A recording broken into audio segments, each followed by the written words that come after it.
Ciao! This is our new video and grill chess channel, and now we'll talk about American Women Championship. There is also guys playing, but there is nothing unexpected happened except of Christopher Yu case that we already have covered. But now we'll take a look at the women's section where there is something incredible. So as you see in the screen, Carissa Yip, that's the person whose games we'll be watching today. She's 8 out of 8. I think it's something really unexpected. I mean, everyone expected her to win, I believe, because she's one that progresses the most, the one that is younger, player that really has already some level. But 8 out of 8 is really too much. Her opponents are not that much lower rated than her for her to be 8 out of 8. And it really reminds me sometimes how Magnus played, because we also made the other video, can women play chess, trying to guess if the level of women can be close to best male games like Magnus Carlsen and some previous players. But definitely Carissa Yip proving that sometimes if she's in good form, she can play very well chess. So very good chess, I mean. Let's start to take a look. I'll choose just 2 games out of 8 because other were it's either not that interesting, and maybe sometimes, yes, it's true that your opponent were blundering a lot. In one of the games, Tatef Abrahamian, I believe, went for position with +2 for Carissa Yip in the opening directly. So, I mean, there's not much to see, but these 2 games are great. So let's start from this one between Irina Krush. Those who watch chess for a long time know her very well. She's playing for US already very long time, and she was the member of US national women team. And she plays white pieces here, so we'll see 2 games. This one is, I think, the most exciting. It will show more tactical point of view, how Carissa dominant in this aspect, I think, in this tournament. And also we'll see another game between Cervantes and Carissa that will show already more positional aspect. So let's try to take a look at this game. I'll flip the board here because you'll see it from perspective of Carissa Yip. So the English, that is transposing in this variation with c5, and actually this is a very tricky line. Those of you who play chess kind of short time, and or even some more experienced player can see what is this, why this good bishop that black has, this bishop that controls all the board, it's giving up. So the point is, after the next move e5, we arrive to this positional structure. So we see that it's kind of favorable for black at some point, because we play King's Indian pawn structure without bad King's Indian bishop that is locked in the inside of the pawn chain. So there are quite a few plans. Here after bishop d3, first of all, why bishop d3 is played? The black is almost threatening to play f5 at some point. Maybe it's too early because of check on h5. But well, after bishop d3 at least we stop it directly, and one of the main plans here for black is the move that was not played in the game. Here Carissa played 97. When I analyzed it for myself a little bit, there is queen e7, interesting plan. So basically we still want to go for f5. We go 5 now, white captures, there's queen h5, and it's very annoying, we lose the pawn and we lose the game. I'm so bad in pointing arrows. So why we need to play queen e7 here? Basically against any move of white, okay, this even doesn't allow already queen h5, but okay, let's say some bishop e3 to say something. We can go 5, pawn takes, check, and we have queen f7 here. So that is the reason, and let's say after queen trades, if it happens, I mean our king is close to center, we achieve pawn center as well, knight goes to f6, the pawn structure of white, is really struggling. But it wasn't played, since move knight d7 kind of shut down for a while all this idea to go 5. A knight e2, queen e7 still played, and h5. So the plan of black here is to say that king is in safety here. Usually there are some engine things, you know, we are in a period where engines are very important. There's no castle often, king just walks to d8 or c7, we'll see it also in this game, and rook stays here for some defensive resources more than going to d8. So if you're just starting playing chess, it's quite complicated opening to play, I'll not suggest you, but it's very interesting way to play for win. If you are like playing against someone lower rated than you, but you already have some chess level, because we see here you need to find some position with not full equality. But white has 2 bishops, that's why maybe he can be happy. In this case, you have weakness here against c4. You can play, let's say, trade some pieces. Also, you can have attacking plans here, definitely with some ideas like this. So that's very interesting idea to play for a win. Also, by the way, Carissa showed that she's very good in the openings. Like, she played a lot of different openings, most of them are not very common, that she very studied very well, and that gave her also some slight advantage. So e4, typical push pawn, we stop it. So as we see now, except of b5, as the queen side is kind of locked. I mean, b6 will be played. Knight is very well protecting. There's, as you see, no other knight or bishop ever targeting this pawn. So just with heavy pieces, white can take it. So it will assume already that if white wants to pass somewhere and progress on queen side, he'll need to probably sacrifice entire exchange here one day. So king d8, as we see that exact plan happens. King comes to c7. We'll see why rook stays here as well. After rook b5 h4, I mean, attack continues, and now rook a6. Why this move is played? Might be weird for some of you, because there is not actually b6 yet played, or what is the reason? And it's clear that something like that will happen, and the rook will be overprotecting a b6 pawn in case if our knight wants to join the attack. Prophylactic moves are very important. So, well, was played queen b2, g5, attack continues, rook b1, b6, f3, f6. Here we just continue playing. I mean, definitely white is bringing all the pieces here, trying to sacrifice something, right, and pass here. That's why also our bishop needs to stay on c8. It's really no matter if he goes to d7 or somewhere here, it still participates in attacking case, but also very importantly, it covers the b7 square. So we continue, king now goes back, like, you know, some maneuvers by both of the players, and we come to this important moment, f5. Finally, Carissa wants to play for a win. She plays this direct move, breaking through. Our idea is to take on e4, so white absolutely forced to capture.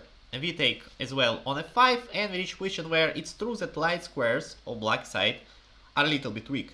But the point is that white cannot approach it. I mean, now bishop d3 will run into some small tactics.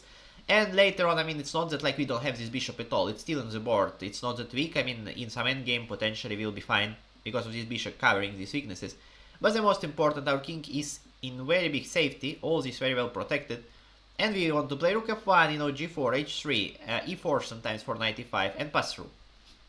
Now we continue, knight went to g4, h3, very good move, g3. What black achieves is that this pawn now becomes a weakness on f3.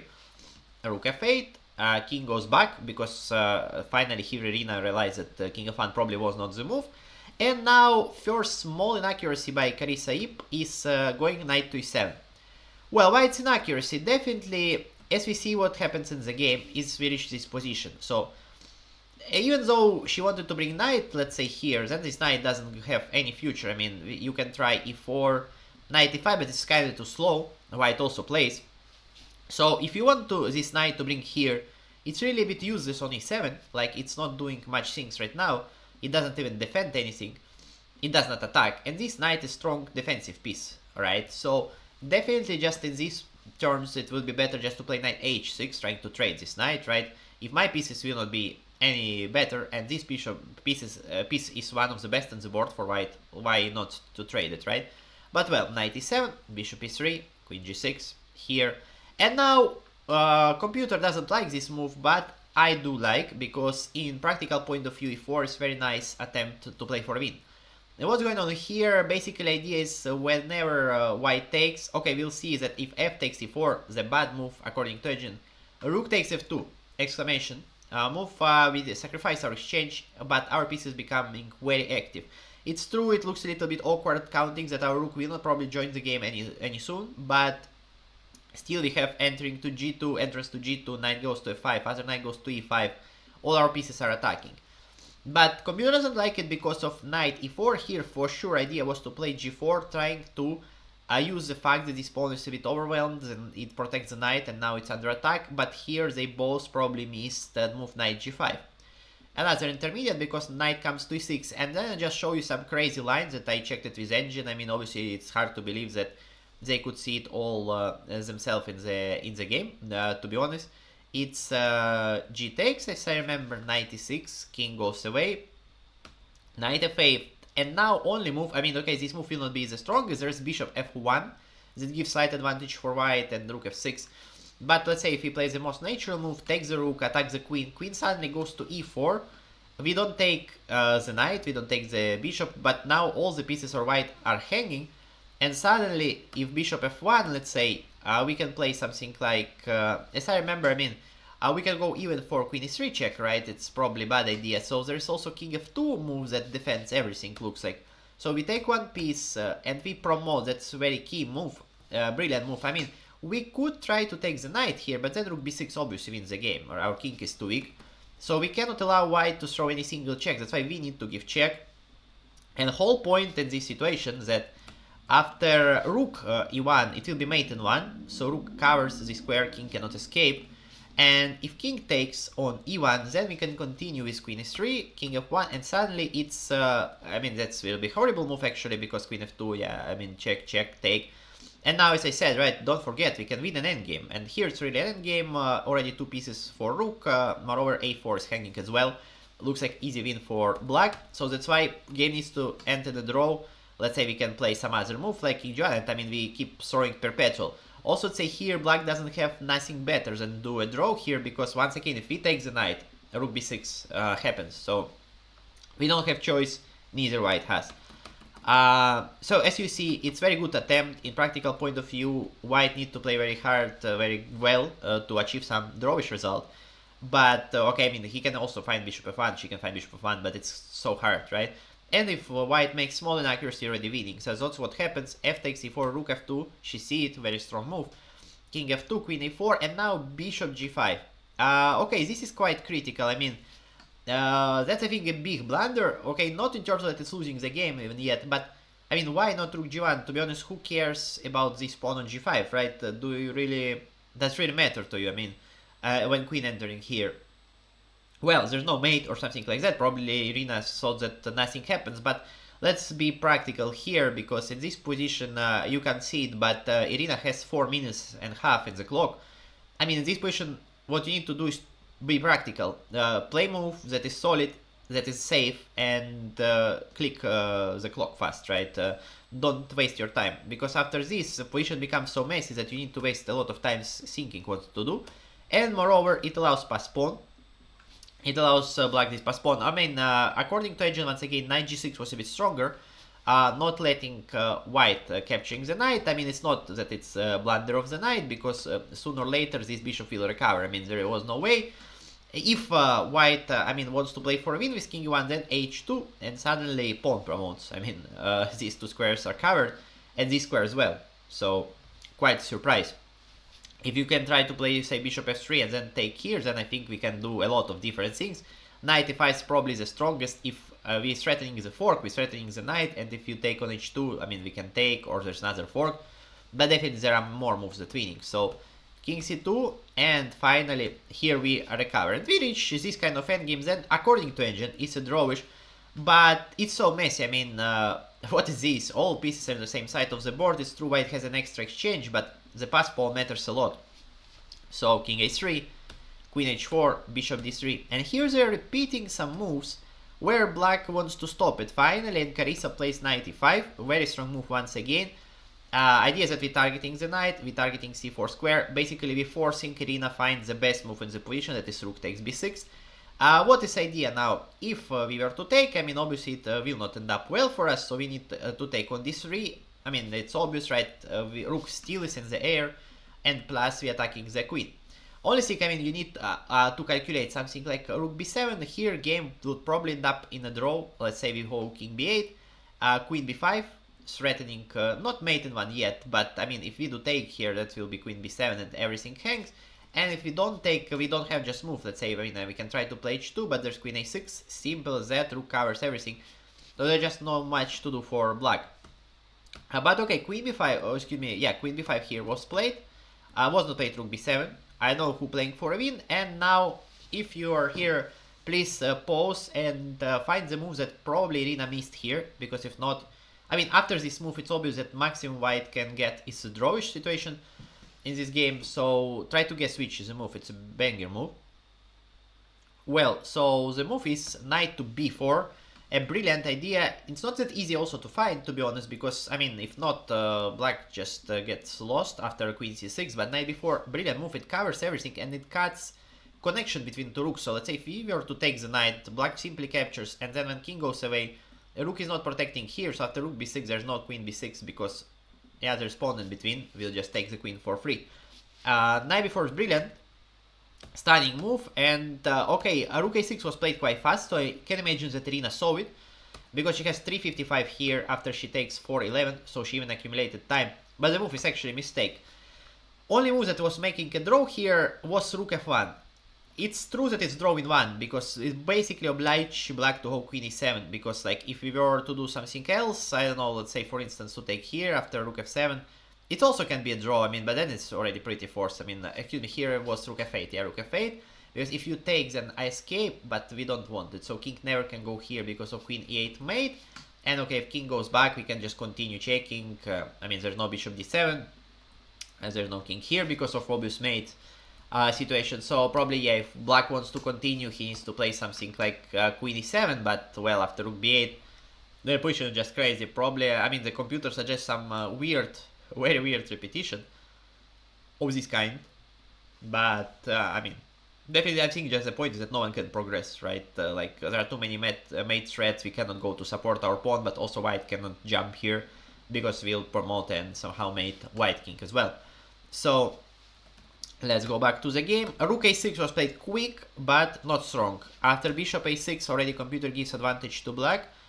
And here, okay, it was still a chance for white to play rook b3 according to engine, and we reached some weird situation where after queen e1, threatening mate in 1, rook takes h3, we can take it, but there's queen c1, king a2, bishop c4. Finally, rook b3 is this crazy idea, we give up the rook, it's not an exchange because it will be so cheap, black can play queen c2. But now if black takes rook b3, there's suddenly a perpetual check because king cannot escape. There are some line where, I mean, black continues and continues without capturing the rook and playing for win, but it's too hard to find, probably game would end up just in a draw. But okay, it's kinda difficult against this check to realize that rook b3 is the best move.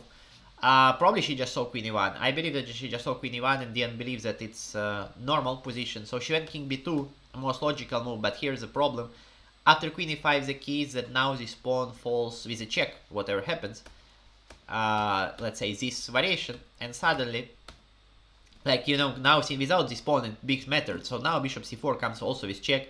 Let's say if we now try to do the same story and the same trick with rook b3, now it's a different. We can take, we can trade queens, that's most important.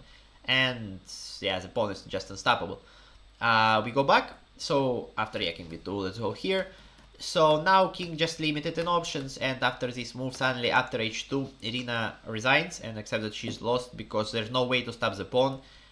King is cutted completely on the first rank, it will be checkmate. There's no checks in this position that doesn't lose the queen, you can still continue game by taking, let's say here, and trying some queen e2, but okay, there is no way, I mean, this is mate. So that's the way how Carissa wins tactically. I think a brilliant game, she surprised in the opening, she played it very well.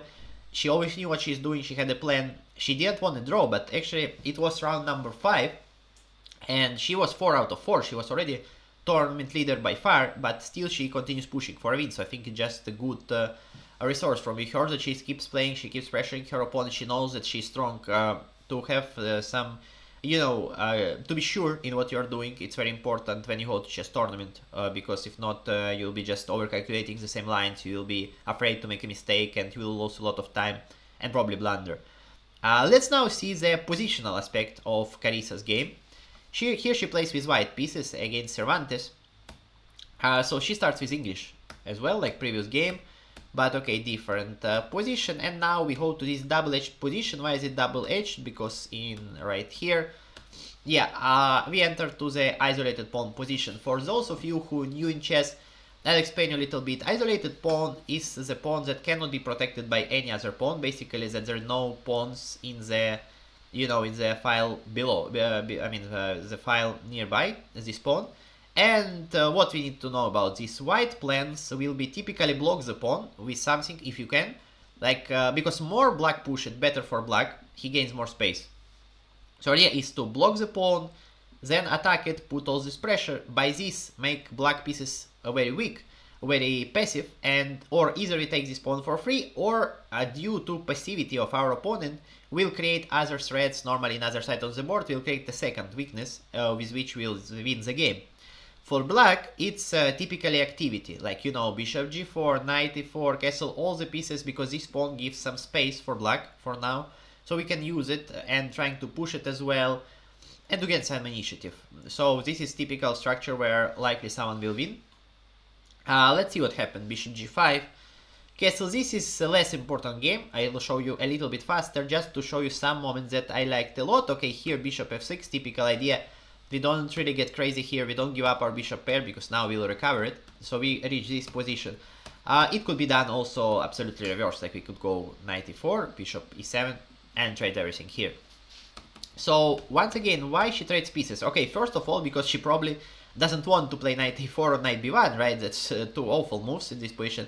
But also we need to know that now white is the one who wants to trade pieces. Why? Because black idea is to have initiative and to attack. If you trade some pieces, the attack is no longer here. I mean, who will attack you here? Moreover, white king is very safe. But in the same time, so kind of black loses a little bit his attacking potential, but he still remains with this weak isolated pawn. What we need to do also, we need to know about this position, that we need to better keep our heavy pieces, queen and both rooks, if possible, in the board. Because also if you trade everything, then I mean, king will have no problems with coming to the center, no fear. King on d5, and it become active, supporting this pawn, and this pawn will become rather the strength than a weakness already. Rook c1, queen b6, b3, rook e8, queen c2, h6, rook fd1. As you see, white's putting everything in the center. Here I liked a lot this rook d2 move. It's a prophylaxis. White wants to trade at least queens to remain pressure this pawn with the rook, but okay, the e2 pawn is weak. So rook d2 is a very strong move. I mean, after rook a8, she could even decide. Maybe she wants to double rook here. That will not be a bad idea at all. Maybe she wants to trade a queen. So this move doing multitask here. I like it a lot. So finally, queen trade happens. The rook e7 game continues. Already slight advantage for white. h3. Knight here. Again, great move. Knight goes to d3 square. We go here. And now, again, very strong positional move, very good positional understanding by Carissa Yip. She is smashing this knight on c6, exclamation point. I'll give it even 2 exclamation points here. What's going on? Why again the same bishop? As you see, similar situation. Now you can say we don't probably plan play e4 with white, right? To lock our bishop and to make this a pass pawn, it will be a huge mistake. So then why to trade it if bishop is very well placed? So now it's a transposition of advantage. We change our advantage of better bishop against worse knight. But what we achieve is that now our knight becomes a monster. First of all, we need to defend the pawn, let's not forget. And now we go knight d3. So we see that black has a lot of dark squares in his position. Well, this pawn technically is no longer isolated, because black has this pawn on c6. It technically can go to c5 to defend it, but I mean, in practical point of view, it's just impossible because white controls it with the knight, or with the rook on the 5th rank. And knight will jump to c5, it will be strong outpost for the knight, rook will go to a5, pressuring the pawn. This pawn is still not moving, and this bishop is good. We'll see later it will be placed on the d5 square. Yeah, right here that actually will be a mistake, I mean, because here rook d4 was possible. It was not played in the end, because of some reason, probably because of some rook e8 and counterplay. That could have been done, but the idea is that yes, it's good bishop, let's say it's not a blunder. Let's imagine that this pawn is not hanging. Bishop is good, but still doing nothing. I mean, it's pressures here. Yes, if somehow our rook will enter, let's say, to c1, oh wow, suddenly checkmate, because king goes here and we mate. Yeah, but in reality, I mean, white somewhere can play f3 to lock this bishop completely. Rooks are also not seem to be passing to the first rank, so it's just beautiful placed piece that doing nothing, but this knight on e5 will see the difference. So rook a5, we target first the pawn on e7, rook b7, knight d3, knight's heading to c5, as I said f3, look at this move. I mean, she could trade here, but why she doesn't want it? Again, because the same ideas. Now it's a little bit more risky. Let's say f3 rook here, and if we do nothing, let's imagine obviously g4 is the move, but let's say if we blunder, okay, here we attack the rook. Then g4, and you know, some counterplay can happen, some rooks can try to enter to first rank. So better to not let extra counterplay, let's play f3 directly, because now, I mean, if takes, let's say, I know, rook g6, king f2, there is no worries for white at all. F3 was played. Then the game is almost over. I mean, in practical point of view, knight goes to c5, rook e7, make king better, f5. Very right thing by Cervantes, she's trying to counterplay, because she understands that she's completely lost. Instead of waiting, you know, Magnus said once that we don't believe in the fortresses, right? It's the same story here. If black will just sit and wait, white just better. I mean, there's no position, it's too many weaknesses. The a7 pawn is weak, the d4 pawn is weak, this square is weak, you know, there's no way to survive with that many weaknesses. So even though position is lost, let's say after rook e7, you give up a pawn on d4 finally, you find trying to do something, but not much, to be honest. Moreover, when your opponent plays as strong as Carissa Yip does here, rook a4, rook f7, knight d3, now it was some reposition, okay, and the idea of black was at least to create pass pawn. Once again, you see she's trying to do something, very well idea, but very well played, very good idea, but after e4, f5, bishop is too passive.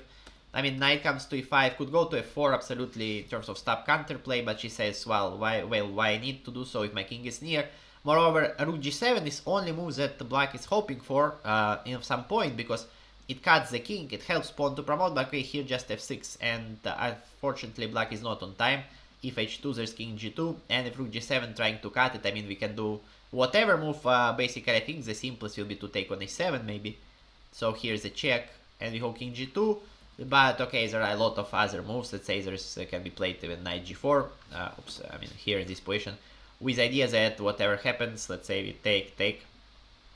Except of this, I mean that king g2, we also on time. Idea is to clear the 5th rank for the rook, and we obviously winning. So since this move is not possible after rook f6, whether rook goes to f8 or f6, it can't go to g file because of some different reasons. Now knight g4, we go here with a tempi, win another pawn, I mean, and position is completely lost. After rook h7, Talia accepted her loss and resigned. So as you see in these games, there are a lot of things to success, and Carissa has everything also. She's very young. Write me in comments, by the way, how old she is, because I didn't check this information before, but she is not old at all. And I mean, she has position understanding, as we see in this game. She has tactical skills as well. She's very strong in tactics, I mean, because even in other games that I cannot show you all of them, she saw a lot of interesting tactical details and found it quickly. She's confident, she's playing, you know, also different openings, so kinda she has it all: tactics, psychology, strategic, endgames, you know, she needs everything to succeed, at least for this tournament. Obviously, it's her best form. I don't think that she can maintain, because it's very strong. I mean, she's basically playing like an engine most of her games. For every human, it's difficult to maintain playing this way always, but what she's showing in this tournament is just great.